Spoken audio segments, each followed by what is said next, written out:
special that the AEW fans are going to see you do? I said, well, here, let me give you a hug. Oh, Because now you got a hug from a real role model. yes. But, Real role model. So, what I said is that it's the start of a new era, and I believe that because I don't think I'm just the face of women's division. I think I'm a face of AEW and a face of the industry right now, and I take a lot of pride in that because I work my ass off. And I, like I said on Busted Open, you can't look away when I talk, when I open my mouth. So, as an undeniable talent, this is my time. Your parents were sitting in the crowd, and they were so proud of you and so hyped for you. It was pretty much non-stop energy. How did it feel for you to finally cement that victory and win the championship with your parents in attendance and cheered you on throughout your journey? Yeah, we've come a long way from that, lying to my parents about where I was driving late at night to wrestling training because I was afraid to tell them I wanted to be a wrestler. But it's so surreal because my family, I'm so close with them. They're my rock, my core, and to have them there for this and to see how excited they were, it's just something I'll have forever and ever and ever. It's like it's better than any birthday or graduation. I mean, my life right now is professional wrestling, and my family is my life. So when they get to combine, it's unbelievable. How do you feel about NWA Women's Champion Serena Deeb, and would you like to see that title stick around in AEW? Sure, if it means more women's wrestling on our product, absolutely. And I think Serena's one of the best women's wrestlers on the planet. So I would love to lock up with Serena because I want to work with the best of the best. Britt, do you think that the title validates you, or do you validate the title? I think a little bit of both because, I talk a lot of shit, but at the end of the day, you got to have this to say you're the best and mean it. And here I have it. But at the same time, I think I'm going to do a lot for this title and take it into this new era. I think back to that opening press conference here in Jacksonville 2 years ago. You're the first talent introduced there. Now you're here, it's a totally different person. Where in your journey did you find yourself helping elevate you to get this? I don't think it's an exact moment. It's a process of learning who you are and being comfortable with it and confident with it. Confidence is everything, and that's something that you have to learn. It's sometimes you learn the hard way, but you got to learn it. At that press conference, you were the first woman announced in the company. And that brought on a lot of sometimes unjustified criticism. Yeah. And then you hear the reaction tonight. A lot of those people have changed their opinion on you. Yeah. How does that feel? Of course, I have mixed feelings about it because there was a lot of criticism early on, really harsh criticism, and that's fine because maybe maybe some of them were right, maybe I wasn't ready, but I learned how to be a TV wrestler, TV entertainer in front of the world. That was my growing process, and everybody got to see it. And I think some of those fans, along with the journey, that's why they changed their tune, is because they got to grow with me. And now I'm one of the best women's wrestlers on the planet. So, absolutely. The staff already said if I win it, I got to bring it into the dental office. So, 100%. Being like the new face of AEW, how's it kind of feel to kind of be the face of Pittsburgh in one way? Oh, man, what a brutal year for Pittsburgh. So somebody's got to do it, right? Somebody's got to be the hero of Pittsburgh. So I'm happy to do it. We're repping the 412.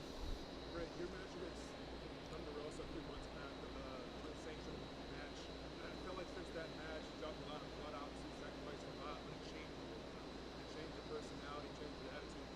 What did that match mean to you, and what did it mean to you now, not being champion?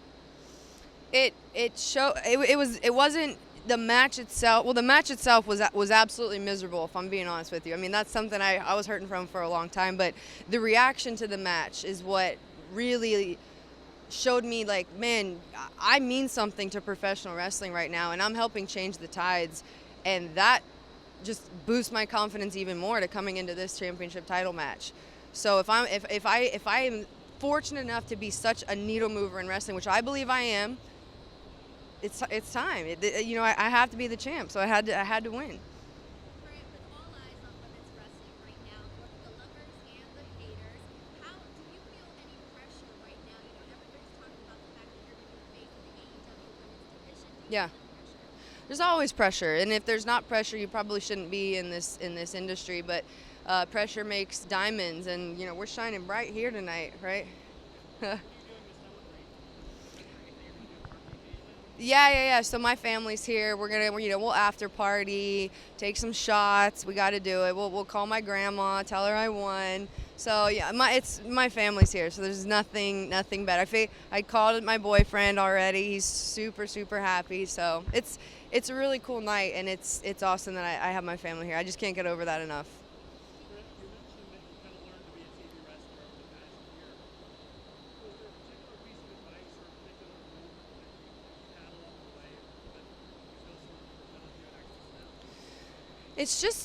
It's really just learning the people that I clicked with to ask for advice, which I've been very open. I mean, I have a very close working relationship with Tony Khan, and in a lot of ways, I owe everything to him, because he believed in me when I almost didn't believe in myself. When a lot of people doubted me, he's always believed in Dr. Britt Baker.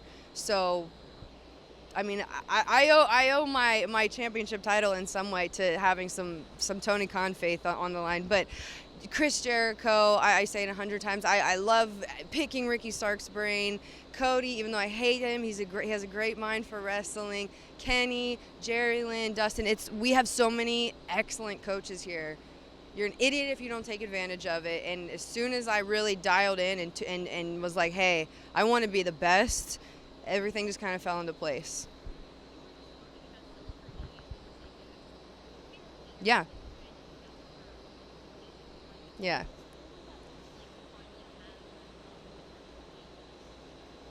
So, Tony is one of my best friends. We talk all the time. We FaceTime. Like, we're very close, and he had a lot to do with who I am today. He's the one holding the microphone for my first promos ever, and he's to be my working husband, go to say, and then one of my best friends outside.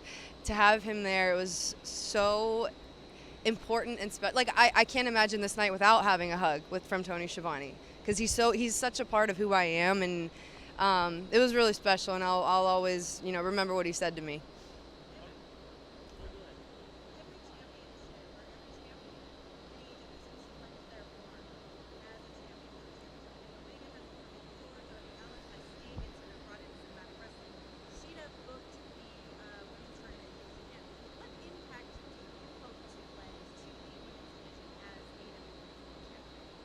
I just want to continue what I'm doing, because it's working. Boosting the TV ratings, the merchandise sales, the star power. When I'm on the screen, I want everybody to be watching, and whoever I'm in the ring with, by default, they're watching them too. So that's what I want to do, is elevate the women's division. You mentioned not liking Cody too much. Is any of that alleviated now that you finally got your action? No, it's not. How many does he have? 12, and 10 more on the way, I'm sure.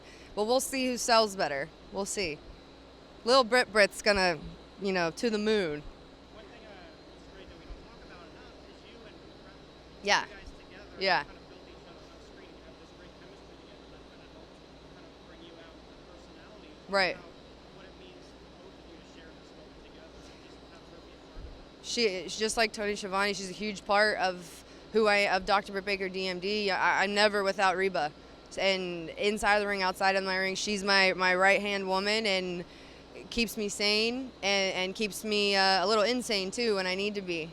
So I have nothing but love for Reba. The balance of doing dentistry and wrestling, is that you find it more therapeutic in a lot of ways to have that kind of balance in life, or is it a lot stressful? I always say I think dentistry helps keep me grounded, because this world is so crazy, and it's chaos, and it's a lot of alter egos, but dentistry, it keeps me grounded, and it reminds me of the hard work I put in to get there, because it was 8 years of dental school. So I didn't want to just throw that out the door when I was a wrestler. And that's ultimately why I'm at AEW, is because I got to do both careers. Yeah, that's what we were talking about earlier, for sure. My staff would kick me out if I didn't bring it in. How did you handle backstage a lot of the criticism over the past year before you kind of came along? Had some Yeah. stellar matches, really got everybody talking about the women's division, but before that there was a lot of Yeah. What were you saying backstage? How were you handling that when people were saying those things? It's just a growing and a learning process, and it's hard because you never, I mean, it's hard to hear it in mass quantities, which I was, but you have to. Even if you're the best in the business, you have to have criticism. You're never going to get better. I just happen to have a lot of it, so I got a lot better. What meant is the division as a whole? Well, so the division of the whole, I think most of the criticism was time, TV time, and yeah, almost none of us had any TV experience. So like I said, we were all learning and growing together as a division in front of your eyes, and I think it's kind of a bit of our charm and why people are jumping on the bandwagon now, because it's like, oh man, I remember when, Britt Baker couldn't hold a microphone, and now look at her. So I think that's why a lot of people are really along for the ride. And I know I'm not supposed to follow up, but do you have any female producers right now working backstage in the women's division? Not specifically, but I think at some point, I mean, Serena Deeb was a coach at NXT, WWE, and she's a fantastic in-ring performer, but at some point, we'd be fools not to use her.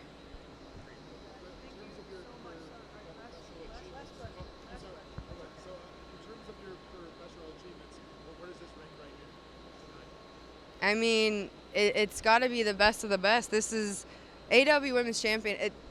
This is my life right now. I'm a dentist. I am a dentist, and that will always be that'll be my career until I can't walk anymore, because I can't sit at home and be retired. I'll go crazy. But right now, this is my life. Wrestling is my life, and I'm so happy that I get to show that I'm the best of the best in what I think is the best wrestling company in the industry today. Thank you, Mandy. Thanks so much. Where does this win rank if you can? I just think because just the fact that we did it in front of kind of our first full house in, 16 months, 14 months, whatever it's been, that made it very monumental for everybody. So I think it was a victory no matter what the stats of the matches were. I think for us, putting together Stadium Stampede 2, it's a challenge because last year's was so critically acclaimed and so well done. But the difference was last year we were kind of in an uncertain world. We didn't know what to expect, and everybody was kind of really nervous and scared. So we wanted to do something that was more fun for people to kind of have a diversion from all this weird stuff that was going on. This year was a little bit more of an action movie because it's much more serious of an angle and a story. So I think for me, after spending kind of the last 4 days filming it and doing a lot of editing and that's production work on it, just watching it from behind the curtain and hearing everybody's reactions to it, that's when you know that it's good. You're just like, oh, good, they're into it. And then also, too, I think the element that we ended up doing it live, finishing live, I don't think anybody expected that. And that was really a cool moment, too, when you kind of see the ripple of effect of people looking up and then everyone starts looking and then seeing that reaction. So hearing those reactions is something that was sorely missed, and I think we forgot how important those reactions are. But now that they're back, it's like, man, this is what wrestling is all about. A two-part question, Chris. Fozzy just put out its tour schedule. A lot of dates. How engaged can fans expect you to be with AEW here the last half of the year? Well, I mean, it's one of those things that if you kind of do the math and actually look at the schedules, you can see that there's always a way to make it work. So same with AEW. We're excited to go back on the road with Fozzy. This tour that we're doing was postponed 5 times. And now that we're ready to go, it's super exciting on that respect as well. But I'll be on Dynamite as much as I possibly can, which is still going to be probably all the time.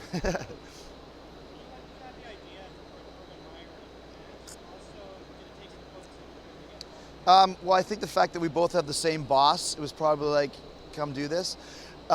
He was super awesome, and the best part was we said, do you mind saying holy shit? And I thought he was going to say no. He's like, yeah, I'll say it. And I was like, oh, that's great.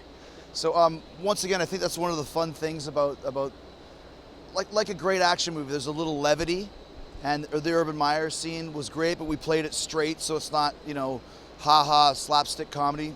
And he was one of the highlights for sure. It was a lot of fun. Do you think there was ever going to be another Stadium Stampede? Because last year started with the run up to the pandemic. Yeah, I think that because it was such a success, it's like any big movie that makes money. If it's a success, then you figure out a way to do it again. I think the fact it's like, how are you gonna do another one is probably the same question that they asked us after we did the first Elimination Chamber, and now there's been 30 other things. So we were able, like I said, to change the tone. We actually brought in one of the stunt coordinators who works on the John Wick movies to help us with some of the fight scenes to make it a little bit more of an action movie, like I said, because we think like wrestlers and he thinks like a cinematic fight scene guy. So putting it together was tremendous. And then the craziest part was actually rappelling down that scoreboard, which was absolutely insane. It was about 100 feet off the ground, and they made us sit there for about 30 minutes as they were getting ready. So it was pretty scary, but once we actually took that little leap off the edge, it was super exhilarating, and you'd be hard pressed to find any other 5 guys crazy enough in wrestling to do that and still look cool as fuck. You guys brought in Mark Henry, one of your longtime colleagues here. Yeah, Mark from AEW. super excited to have Mark, and Mark made a huge appearance tonight, and you're going to hear everything that he has to say on Friday, and he has a lot to say. I know he never stops talking. But what? Well, I'm going to answer. Let me finish the question. Jeez, okay. I think anytime we can have a guy with the experience of Mark Henry, both in the ring and outside of the ring, it just helps our company. That's one of the things that we needed very much when we first started, because it was basically me and Dustin Rhodes and Dean Malenko were the guys that had, some actual decades of experience on live TV. Here we are a year and a half later, and our guys and girls are still learning. So having a guy like Mark come in, same thing having a guy like Paul White come in. He can do anything behind the scenes. He can do anything in front of the scenes. He can talk. He can maybe one day put on the knee pads and the boots and come out and wrestle again. I don't know. Put on a salmon-colored sports coat and go nuts again. But anytime we can have somebody like Mark, and I'm not just saying it because he's here, of the quality of person and the quality of performer, it just makes us a better company. Chris, when you're standing in the ring and Judas is playing, the crowd singing along. Yeah. You always seem to kind of stop and take a moment to Yeah. take it all in. What's going through your head when you're singing that? Well, that started right before the pandemic, actually, on the cruise, and it was one of those things where people just started doing it. It was completely organic. And there was a lot of critics, and they, why did you tell them to shut up? Like, you're a heel.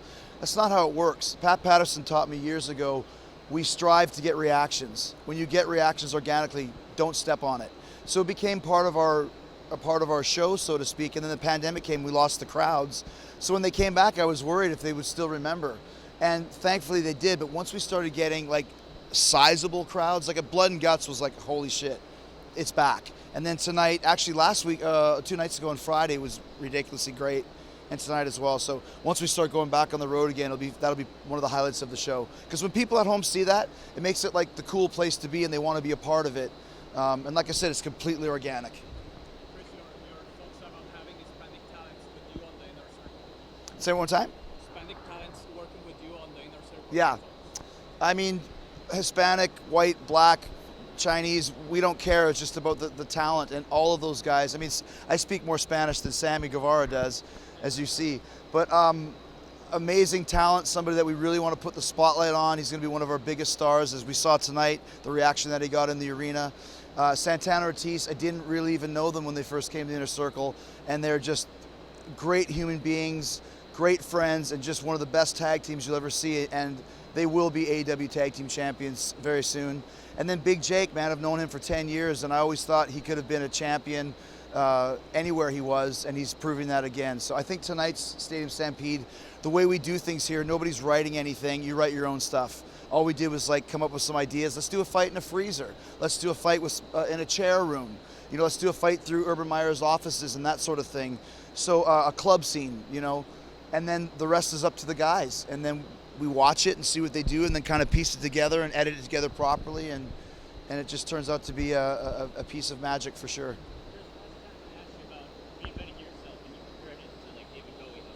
Yeah. Talk about how the reinvention of the inner circle kind of happened. Yeah. It's kind of neat to see like each match you've had had different technologies. Yeah. Talk about this inspiration. Well, I wanted to, we've been planning all this stuff for almost a year, since September of last year. And with some twists and turns and things changed, but we knew we wanted to have Max join the Inner Circle and then do this very intricate quadruple swerve where he turned on us. If you remember, at first it was Sammy coming out, then it was like the Inner Circle was going to turn on me, then we found out that Max was the snake in the grass, and then he formed the Pinnacle and beat the crap out of us. So the idea was always for us to turn together. I didn't want to do, Sammy and Jake turn on the three of us, because I don't think that's ever really happened before. Usually it's kind of the wrestling trope of they turn on each other within a faction. We try and stay away from all that stuff. So the 5-way turn, it was set up perfectly. I made sure to keep us off TV long enough to sell it, but I knew when we came back it had to be something very cool. And that's why I came up with the idea of being hiding kind of in the dressing room, and then doing the Fast and Furious thing the next week, which is all based around Back in Black. We come back in black, it's a different attitude. It's not this funny, bubbly bunch, although we can do that stuff. But we actually even tried to license Back in Black by AC/DC, and they wouldn't even call us back. And the next day I saw it on Applebee's. So I guess Applebee's is more AC/DC friendly than we are. But that was the idea. And the Back in Black is the attitude, Back in Black is the look. And if you watch our show, we still dress almost completely in black, because people relate to that, and they subtly understand this is different. Every time you turn heel or babyface, you should do something different, a different look, so people understand, oh, this is a different guy, and this is a different Inner Circle. And then having a great heel faction like the Pinnacle, it's just been magic. It's been so much fun, and it's not over yet.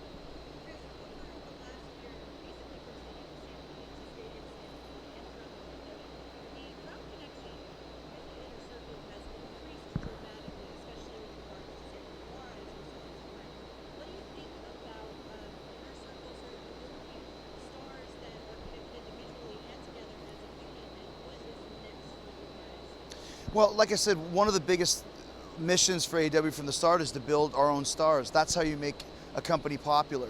And we've done a great job. Tony Khan, this is what he does. He puts together rosters. He has veterans that have won, Stanley Cups before, or whatever you want to say. He has the guys in their prime. He has a great, kind of up-and-comer, and then kind of the rookies that are playing on the Elevation and Dark teams.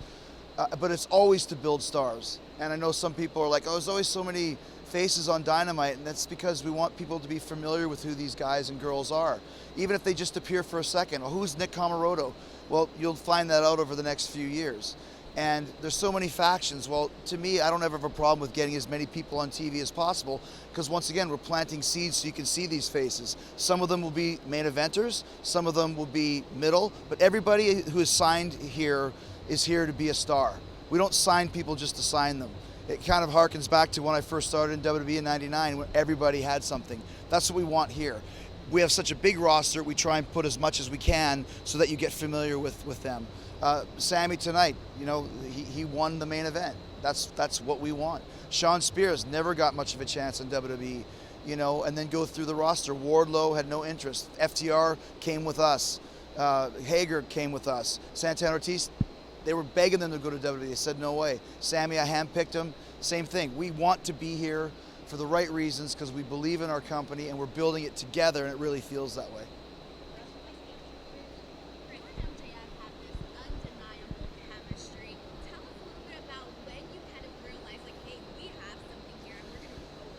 I like to try things sometimes, and we had a segment in Nashville, which was probably week 4 or 5, where we weren't working together, but I think I had just done something with Cody and he was just about to, and we kind of had a little interaction, and we had this great promo, and I was like, oh, this guy, it's the same thing I felt with Kevin Owens. This guy gets it. He's good, and he understands what wrestling is. And I don't care if he's 25 or 45, either you get it or you don't. And that's when I knew I could do something with him. And I kind of put it in the back of my mind. And then when we did the thing with Orange Cassidy last year, which was 14 weeks, when that was done, well, who can we do it next? I think MJF is the guy. And he wanted the idea of the Pinnacle was already kind of being floated. Let's wait and do it properly. And if you look, we started, I think, September 9th when our limos pulled up and we got out of the car and met Tony Schiavone. That's a long time for a program and an angle and a feud, especially when it's been as good as this one. In my opinion, it's the top story on AEW, and that was proven by the fact that the Stadium Stampede was on in the main event. Yes, you can ask one quickly.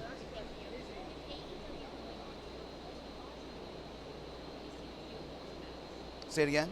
With AEW going on tour, but also Fozzy going on tour, we see the two of those paths. You probably could. I mean, I've been very specific to keep them separate because I want people to understand they're separate, but I think they do at this point.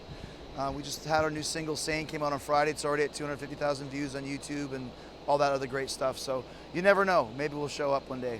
But anyway you slice it, we'll continue to do both and enjoy being in front of live crowds again. Thank you, guys.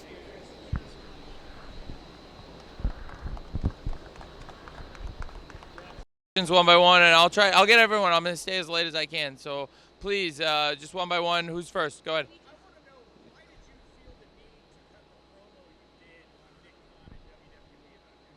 I talked to New Japan, and I asked them if they thought it would be a good idea and a good promo, and they thought it was great, and I thought it would be a great promo, and so it made sense, and it was going into a big weekend for us, so it's true. And we have a lot of stuff going in New Japan, and everyone's welcome to talk to each other in the wrestling business. But we've done some great stuff with New Japan and just in the last few weeks. And I think we're going to do a lot of great things going forward from everything we've talked about and agreed to. So I'm excited about it. And I think there's been, some little stuff. It's mostly, I think, back channel stuff. Like the thing with a good example is like with Chris ended up on the Broken Skull sessions. Chris and Steve had talked, and I think both sides checked. I think Steve talked to the people that run WWE, and Chris talked to me. So it was good. Hey, Austin.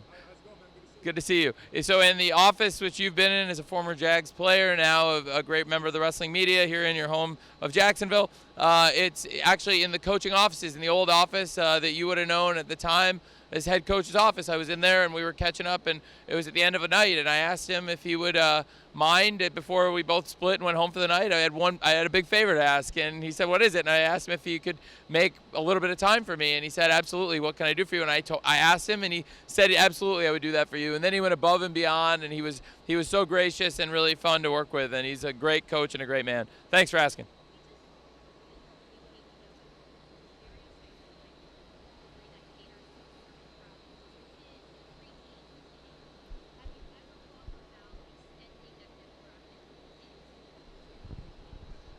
Yeah, with, how do you mean? Sorry, I don't mean.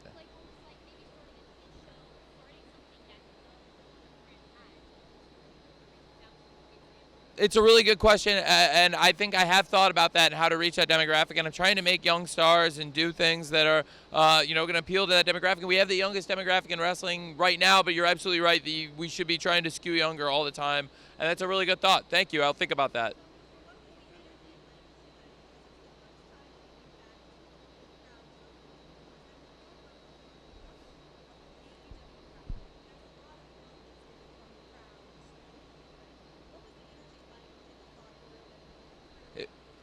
It was indescribable, and I have to say, for each match, without going through each of the 10 matches tonight, 1 on the buy-in and 9 on the pay-per-view card, I would say that, like, each of them, it was so much energy, the buzz of the entire locker room and the people in the match, the wrestlers coming back from these awesome wrestling matches, and the crowd that they hadn't seen in so long. And we've had great crowds coming in at 25%. We've had a lot of times what you saw, we've had 25% of that here for some great shows. And, and that we really appreciate that. But being back at 100%, it's indescribable. And the energy and everyone coming, including all of you, it just really means a lot. So it's great to have the fans back. And I thought it was one of our best shows. And to do it with that crowd, one of our best crowds. And, what's become our home base before we go back on the road in July. Just a month, really. I think it's after midnight, so next month we're going back on the road. So I'm really, I guess I'm really excited. I guess we got another day, but whatever. Close enough. But a little over a month away from going back on the road. And there's so many great memories here in Daly's Place and special things we've done here. So it meant a lot to do it here. I'd be remiss if I didn't talk about like all the great times we spent here with the crowd through the pandemic and some of the best memories ever in AEW. And the one thing I wish that the person who'd seen this and the person who got to see this is Brody. And I think this probably ranks as one of the 2 most emotional shows we've had, second only, of course, to the Brody Lee tribute show. And last year he was in the world title match in Double or Nothing and had such a great match. And that was the first show where we let like some family and friends that we tested in, and we had like a tested bubble crowd and distance, and it was nothing like this. But he had a great match in a very small crowd, and I just wish he could have been here tonight. But thank you for asking. It was indescribable, great energy.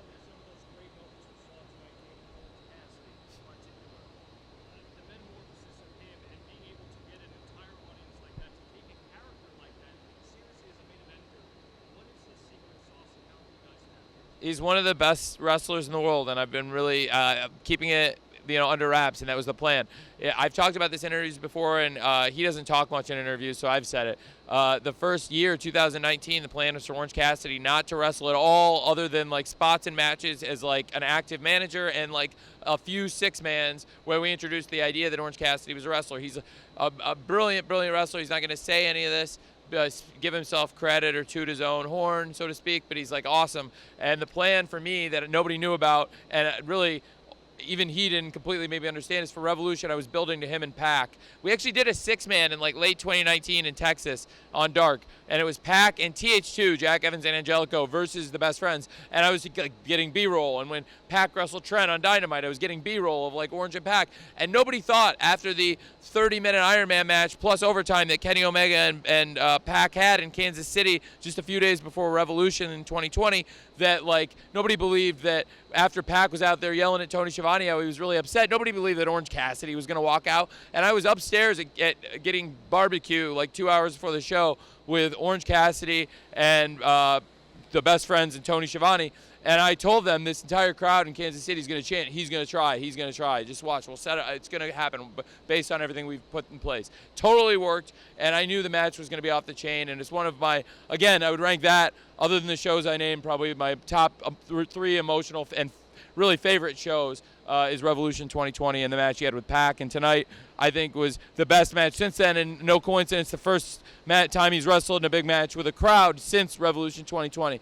And what's amazing is the character completely developed in the pandemic, and that's a challenge. And I remember we were doing the tapings, the famous tapings, where I, was forced like on literally minutes, like a few minutes, to put together booking sheet for like weeks of television, like at least over a month, when we were going to shut down, set up a testing plan, come back in May, and hopefully set up the safe double or nothing we did last year in the bubble.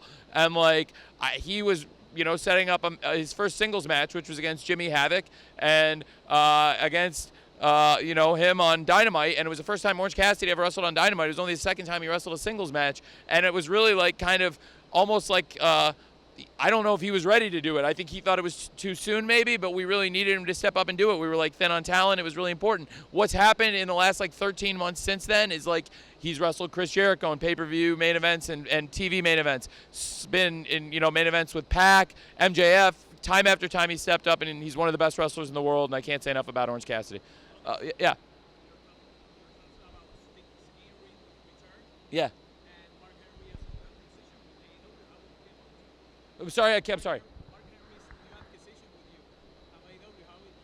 Oh, how it came up? Well, Mark Henry and I are friends, and Mark told me he was available and to do things that I would be really interested in him doing, and I thought that would be really interesting because he's not only a good friend, but he's a really respected person in the wrestling business. Not just a great wrestler, but a great mind, a great scout, and a great analyst in wrestling. And he gives his opinions on the radio, but he provides great scouting reports, and he really has helped mentor a lot of wrestlers, in addition to just being a great wrestling mind. And I think he can be a great on-air personality, but also a great backstage influence, and he's a great friend and a great person. So it's just great to have Mark in the AEW family, and it was great to announce it on such a special show and have it kind of be there as a great moment right there, along with a double, sandwich there in a big double main event on what is, my favorite pay-per-view we've done. Yeah. Hey, sorry, I got split up. Sorry.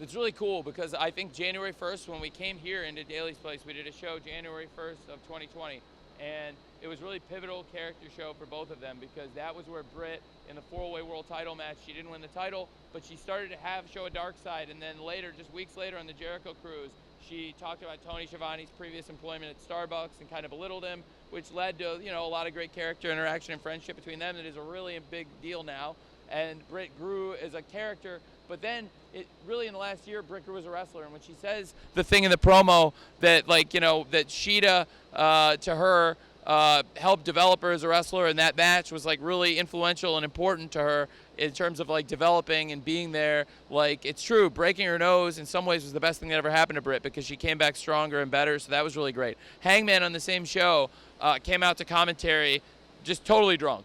and it's the lower third was perfect, and people were doing memes where like Hangman was like in the Full House opening, and like it was just great, and it helped develop his character. And Hangman was already like a top wrestler from the beginning, who we involved in the world title scene from the very beginning. He earned a title shot in the first match we ever had for the title against Chris Jericho. He's been a tag team champion with Kenny. He's like always been a top star, and I think like from the beginning, he's like really evolved. He's probably been in the best match in company history at Revolution with Kenny in the tag against the Young Bucks. And tonight, I thought he went out and killed it, and it showed how much the crowd loves him, and for him and Britt to get those reactions from the crowd after they've been working so hard through the pandemic consistently for us for a year plus. Here in Daly's Place really meant a lot to them, and it meant a lot to everybody close to them. And Hangman's pregnant wife was here, and Britt's family is here, and it was really, I know we got to see her, and it was a big moment for both of them, and they're both great. Thank you. Sorry, sorry.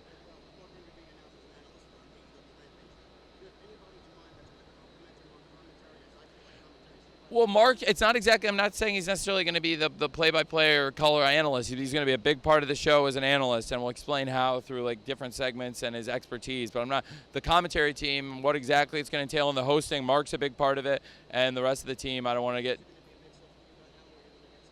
I have a big announcement. I don't want to blow, but it's not like an outside person. It's somebody in the company. It's somebody who's one of our top stars is going to do commentary on the show, and that, he's a great commentator and a great wrestler, and that might narrow it down because he's such a great commentator, but I'm going to put him on commentary because he's a big star, and it's going to work really well. So what else?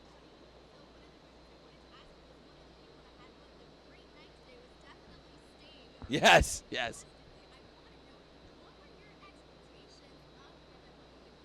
My expectations were super high, and I never knew that he was going to get in the ring and do what he did. But really, like as he got ready for his cinematic match with, Darby teaming against Brian Cage and Darby, it was like so fun, and it was like inspirational to see Steve like really finding his like comfort level. And it was hard for him to work in an environment he'd never been in front of like 25% capacity crowds, and sometimes taping like promos and stuff in front of an empty arena, stuff he never had to do. And so for me, like I expected Steve would come in because he promised and he showed me he was in great shape, and he said, I want to do these matches, and we talked about doing cinematic matches and let's see what happens. And then, in the run up, as we were planning stuff, I mean, he ended up doing a power bomb with Brian Cage and had like great physicality with Brian and Ricky in the setup to their tag match against Sting and Darby. So as we did that, started to think like he can do a live match, and at the next pay-per-view, instead of doing a cinematic, this makes a lot of sense. And I hadn't really told anybody, and I hadn't made it kind of crystal clear yet, but I was also planning to bring back Stadium Stampede, and I was thinking I didn't really want to do two with this hot crowd and this amazing crowd.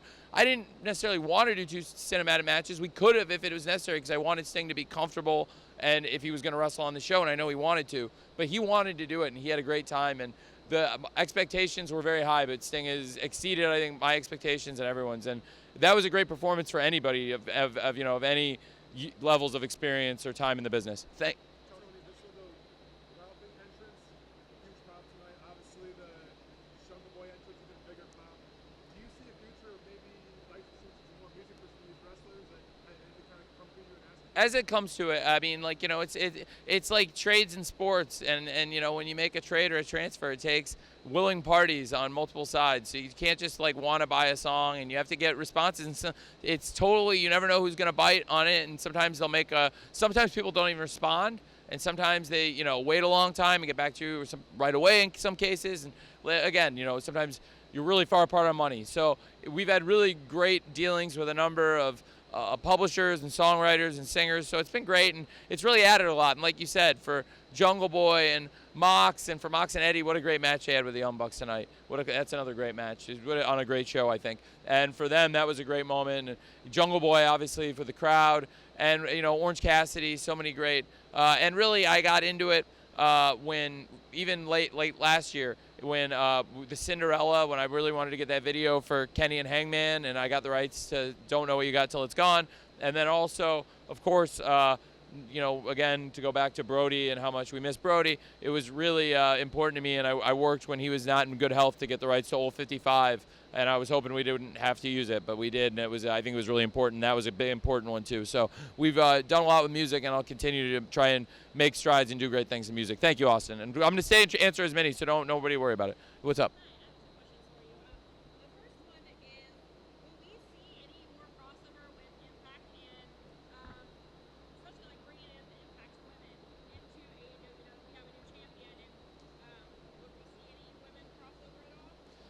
Yeah, I mean, I'm open to more potential crossover. The only stuff we've really done, other than the stuff with Kenny, has been I did go with Matt Hardy and Private Party, and that was a thing we worked out, and we all liked it, and I suggested it actually, and they really liked it, and I thought it would be a fun thing, and it was a great experience for Private Party, and it was good character development, and really, as they've developed as heels, and they were a huge part of that Casino Battle Royale, and they've been in a lot of big matches, and they're going to keep being in big matches, and have huge plans for Private Party, and for them and Matt Hardy to go, it was a big deal. So more collaborations, whether it's men, women, any wrestlers, I'd be really open to doing stuff like that. But mostly it's been about Kenny being the world champion in multiple promotions. So we do lots of crossover stuff. Kenny, of course, being the Impact and TNA champion and the AAA champion, and Mox being the New Japan US champion, of course. And, with the NWA US title held by Serena, who's on our roster. The Lucha Brothers are the AAA tag champs. Lots of outside collaboration. So I really appreciate you asking, and I can keep working with all these companies. Thanks. Sorry, yes. That was regrettable, yeah.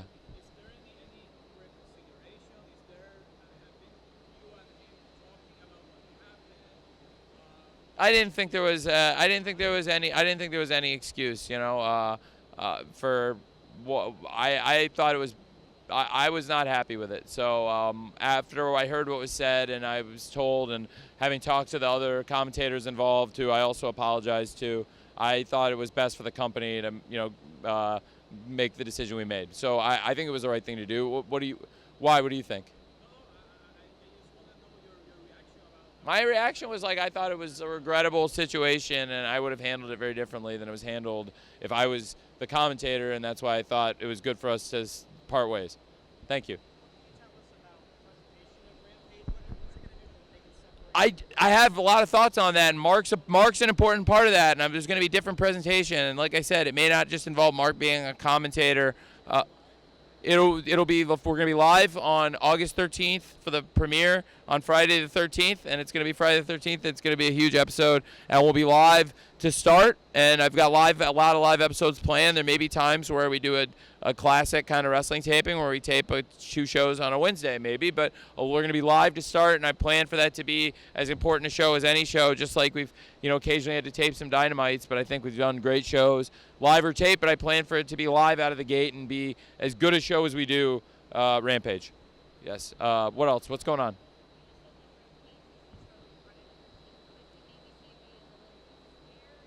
Yeah, we could, and we also are planning to have a big Halloween episode not long after that, so I don't want to completely blow all the good Halloween stuff and scary gimmicks about 2 months early, but I do want to do some cool stuff, and it could be a great episode, and it's a memorable marketing gimmick, if nothing else, and it's Friday the 13th, and hopefully it's a good omen and not a bad one. What else is going on?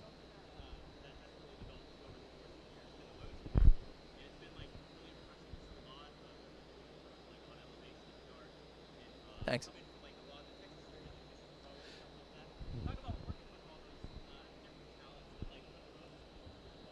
Thunder Rosa, what an amazing wrestler! And again, the question I answered before, I apologized to her personally. I was really sorry she was put in that position, on the spot, and it was really regrettable. And she's not only, commentating. I think that's a very small part of why Thunder Rosa is a huge star here. But it's one thing I appreciate.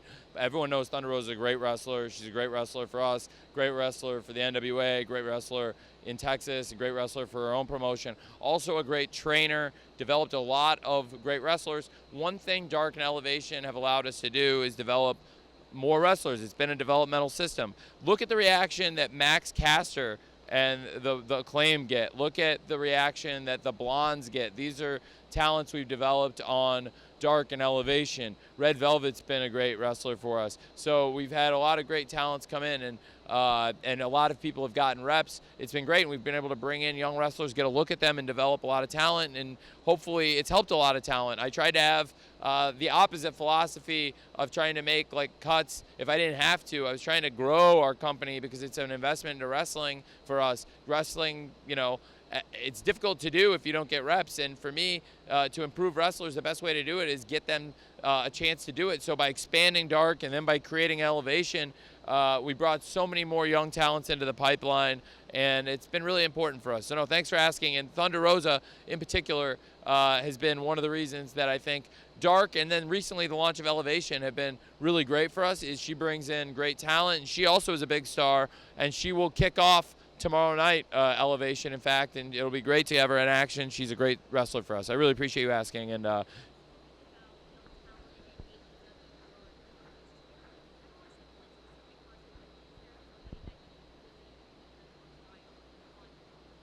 there's a lot of people. I mean, you keep an eye on every match and every young person. I don't want to say tip it too soon, but I think we're going to sign more wrestlers off Elevation and Dark as we go, and we've got great young talent there, and I'm looking forward to it. And I'm surprised nobody's asked me about how those shows are going to evolve when we go back on the road, but they're going to be good.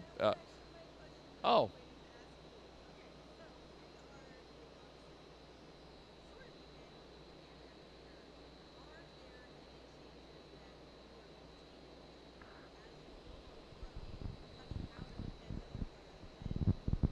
Well, a lot of changes. A lot of the wrestlers, absolutely. And they also want to, we've developed a lot of talent in the pandemic era. Obviously, we want to have full crowds, so not do, 25% and have a lot of, seats empty. We want to pack houses like we were doing before the pandemic and like we did tonight with our great show. So I would say, things we'll take away is we're doing more content, we're developing more wrestlers, and I'm going to keep doing Elevation and the Enhanced Darks. So they've been great platforms. We've introduced a big audience. Really, Elevation's got a great audience with Tony Schiavone and Paul White as the commentators, and I always try to put big matches on Elevation. I've been putting angles on their promos and trying to make it a great wrestling show, and I think tomorrow is Monday, and I think it's going to be a great wrestling show tomorrow, I believe. And it's it's the stuff we shot here on Friday night before Dynamite, and a lot of you were probably there, and it was great matches and great crowd. It was hot, and I think it'll be the hottest stuff you'll see on Monday at wrestling. So let's see. No, they're going to change. They're definitely going to change, and the formats will change too, and it'll be different. Elevation and Dark are going to be really different too from each other. But I'm really looking forward to it. And obviously with Rampage coming in, have to change how we do things, and Dynamite live every week. Coming back in July, when we come back, July in Miami, July 7th, and going forward as we go to Texas, the 14th and 21st, and so on, we will be live every week going forward, pretty much. So, sorry, go ahead.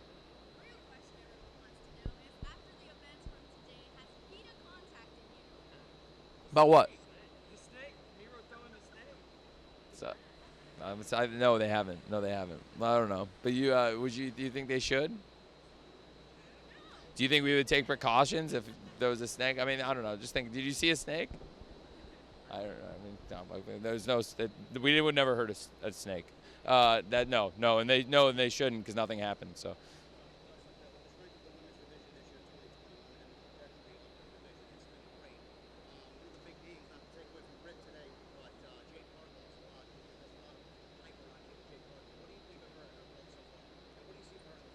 Jade Cargill's a great wrestler for us, great star, great asset, and I'm really excited. And we've made a big investment into Jade Cargill, and now Mark Sterling, her new attorney, is investing time into her. And it's there were a lot of managers and reps and agents trying to get her in AEW, and I think I really expect Jade to have a great career, and I wanted her to have a great chance here. I think she's got a great mouthpiece now, but she's also developed a lot as a wrestler, even in the short time she's been wrestling on TV. And it's amazing how far she's come in a short time in the business. Her presentation is excellent, and I'm glad you asked about Jade because really was glad to feature Jade this past weekend on Dynamite, and I think she's a great wrestler for us and will continue to be awesome. Thank you. Yeah, I got a few more. I think everyone's gotten to ask questions, right? If anybody hasn't got a chance yet, please speak up. Go ahead. The arrest debut tonight, is he signed, and how much I haven't like a pen to paper, but Leo and I have like a handshake that he could work here in New Japan both, and that we would want to do it, and he'd want to keep working here. And I think we worked something pretty good out on a handshake, and I think he's doing that on a handshake with New Japan too, and that's kind of what we've been doing with New Japan, and it's been pretty good. So I think that's a good way to work. So it's so far so good. Thanks. Were you about to say something? No. Oh, yeah.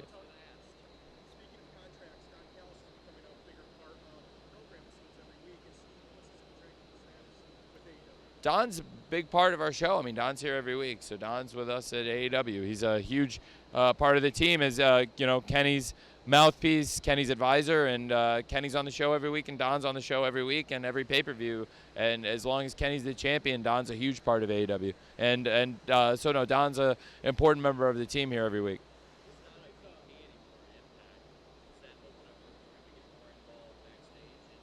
I mean, he's been, he helps in Kenny's segments, and he's involved, and he's a consultant to that. But, I mean, that's pretty much the same. He's doing that here. He's been doing that here, and he's been, there was a point where he's been here every week, and I think it makes sense. I mean, we're doing TV now, and we're going back live every week. So he's going to be here, and now, we'll see. I mean, we've announced Kenny versus Jungle Boy in 2 weeks, and then after that, I think Kenny's going to be with Kenny either way. And I think I have to say, Jungle Boy tonight.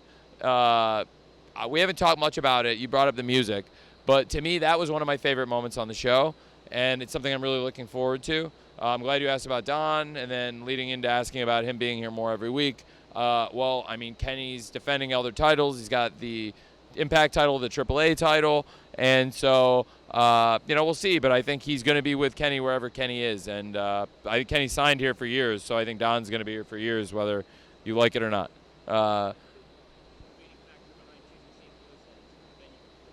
Well, it's a great venue. It's a great town for us. We had scheduled a Dynamite there, and it was going to be in April, and we had a great slate of Dynamites in April. We were going to hit Milwaukee and St. Louis, and we were going to go back to Boston and Philly, and I think we were going to go to Houston, and now we're going to go back to all those places and do all those shows. And we were able to set it up, and now we'll have a live Rampage there on Friday night, and then we'll be going with a huge Full Gear pay-per-view. And I think Full Gear was such a great show, even at 25% capacity. The pops that we got for Full Gear, those felt like pre-pandemic, like regular pops, when you had Darby winning the TNT title and the Young Bucks winning the tag titles, and some of the big moments on the show. You could feel the energy for some of the big moments, and that was really special. So I think Full Gear is going to be an awesome show, and St. Louis is a great market, and we had planned to be there, so it works out great. What else is going on? Yeah. Surprised by the reaction Jungle Boy got on Friday, and that kind of lead you into tonight? I had already figured I was going to do that, and I think that Jungle Boy would be a really key person for us. And, Jungle Boy's been featured, and if you look back at Revolution and the Casino Tag Royale, Jungle Boy and Phoenix were the last two out there, and Jungle Boy threw even Pac out. He was in a 2-on-1 situation against Pac and Phoenix, and he threw Pac out, and it was really then when him and Phoenix, Jungle Boy and Phoenix had a great finish, and the crowd was really into it, and it was one of the hottest things on Revolution, which was such a huge success, for us, and the crowd really loved that, and I knew that it was time, and I really believe Jungle Boy versus Kenny, they'll tear the house down. I'm really excited, and I think he's as good a star, and he's a guy to feature in world title matches going forward, so I wanted to make that clear. But Christian's a huge part of our company too, and I really wanted to have them in key positions. So if you follow the sheets and read news and stuff closely, I work really closely and hard on Battle Royals in particular, and I really worked hard on that, and I thought they came with great stuff, and Christian and Jungle Boy really delivered. And for Jungle Boy, he's been somebody, again, through the pandemic that's delivered time and time again. He's wrestled, I think, the most matches, definitely in the top 2 or 3, but I believe he's wrestled the most matches of anybody in AEW. I think he has the most wins of anybody in AEW too. He's right there with Kenny. I think they're the top 2 in wins in all of AEW. So it's very fitting that in 2 weeks on Dynamite they're going to meet for the title. And I knew the crowd was going to bite for Jungle Boy. I knew it, and I told everybody. And so I was really happy. Thank you. I'll do a few more, and if there's anybody that hasn't gotten to do one yet and has one, let me know, because I want to get everyone. Is anybody hasn't? Okay, and okay, Phil, let go. 2 more.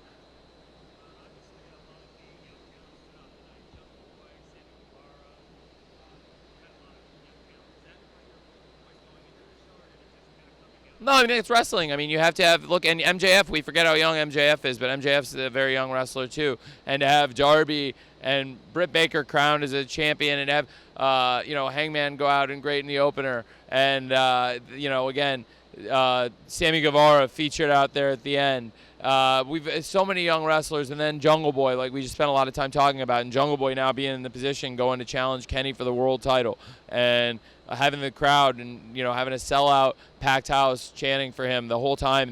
That was what they wanted, and they got what they wanted, and it was pretty cool to be able to give that crowd what they wanted, and it was a very special part of the show. So the young talent was, it's a plan for the young talent to shine and do well, but we had a lot of great talent. A lot of our stars were in the prime of their career too, and talent that have had long, great careers that have been around for decades that had great moments. So it was definitely supposed to be a blend, and that's what AEW has been about from the beginning. And when you have MJF and Chris, and you have Sammy out there with veterans, and Tully Blanchard involved. I mean, Sting showcased. It's people of all generations, so it's great examples there. Thanks for asking. And anybody else? A couple more.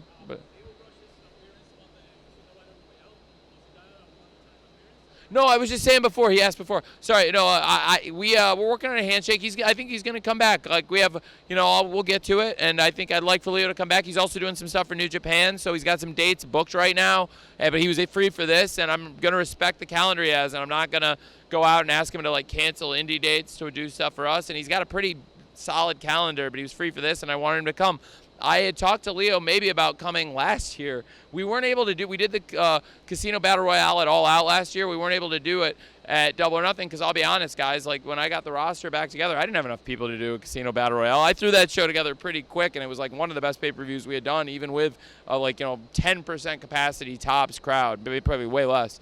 And there was some really special matches, but we didn't have enough people to do. And that's where I came up with the idea of the Casino Ladder match during the pandemic, which I thought was a cool concept, but you didn't have 21 people. So we did it All Out last year, and I wanted Leo to come last year, but he wasn't free. He was actually taping the challenge, and he couldn't take his phone to the challenge. And I heard back from his wife, who said, he would love to do it, but he's filming the challenge, and he's going to be so sick that he didn't get to do it. And I thought, well, be great, still get to do it. And it worked out, and it's great. And like I said, I think he's going to come here, but he's got New Japan and Indies coming up too. So I think we'll see Leo back. I'm pretty sure. Real quick, so the Young Bucks rocking off-white gear tonight, and it was essentially maybe a jab at off-white. Are you kind of surprised of how much heat they've gotten from the fashion community in terms of the shoes that rocking the off-white gear now? No, I mean, I'm not surprised at all. They're genius presentation. I was the biggest purporter of this Young Bucks version of the Young Bucks, of this presentation of the Young Bucks. I've always believed it, and it's better than ever. I've always said I thought Kenny Omega and the Young Bucks in Japan as the heel elite is one of the great acts I've ever seen, and this is a totally different version, a totally different level of the presentation. They've turned it up so much, and they are in the prime. They're the guys I was talking about in particular. They're in the prime, the world champions and the world tag team champions, all in one group, and to have Kenny and the Young Bucks here in AEW now clicking like that, it's really cool. But the heat in the fashion community, the heat in general, I'm not surprised by it at all, because Matt and Nick are geniuses, and they're always coming up with new ways and cutting edge stuff to change their presentation. I think the bios that they do on Twitter, they change their bios. It's really great stuff, and they got some really good heat going into this match. And Matt and Nick are great heels. It's great. Anything else? I got one or two more. Anything? Great. Yeah. Well, I think Stadium Stampede, we didn't, the pandemic, this is not a pandemic pay-per-view. I think Stadium Stampede's a great part of AEW, and I'd expect to see it back, and I think there's always room for that kind of presentation in those matches. So I would definitely leave it open, but, that we've never done more than one per show, and I think I wouldn't expect any more than that. And not necessarily that we would do it every show, but I think they can still be on a Dynamite or a show, and especially, there's some I've really loved that we've done through the pandemic, like Sting and Darby versus Team Taz was really great. And I love the first Stadium Stampede, and of course portions of what we did tonight and the live stuff I thought was a really great twist. And the live crowd, man, they were so happy for the finish, and so I expect we'll go back to those. I really want to thank everybody for coming to Jacksonville. It's like for everybody who's here, came here and is in person. There are some people here locally, but a lot of you traveled. Some drove, some flew in. But there's so many of you I haven't seen in over a year that, we used to do these scrums all the time, and there's some of you I'm seeing for the first time. It means a lot, and I hope you like Jacksonville, and we've really tried to build a home and something special in Daly's Place. We'll be here for another month, and we're doing a show on Dynamite next Friday. If anybody wants to come, if you're local, I'd love to have you, and anybody that wants to come in general. I think it's going to be a great show. And then, we'll be doing some more shows here through the month, and then at the end of the month, we'll be done in Jacksonville for a little bit, but we're going to keep coming back every few months. This has been a great home to us, and I think it's provided a great service to the wrestling fans around the world, because the fans in Jacksonville have been providing the cheers, and there's some of the same people have turned out every week for Dynamite and the pay-per-views, and it's really special. You all coming here, I hope you saw that. And there's people, some of the people were the people that were here every week, and they saw this every week in the pandemic since we started selling tickets. But you all coming, I meant a lot, and this is one of my favorite shows, and you being here is a big part of why it's my favorite. And to all the fans at home, thank you, and I hope you enjoyed it. And it's great to have the fans back, and we're going on the road, and I can't wait to see you all again. Thank you very much. Thank you.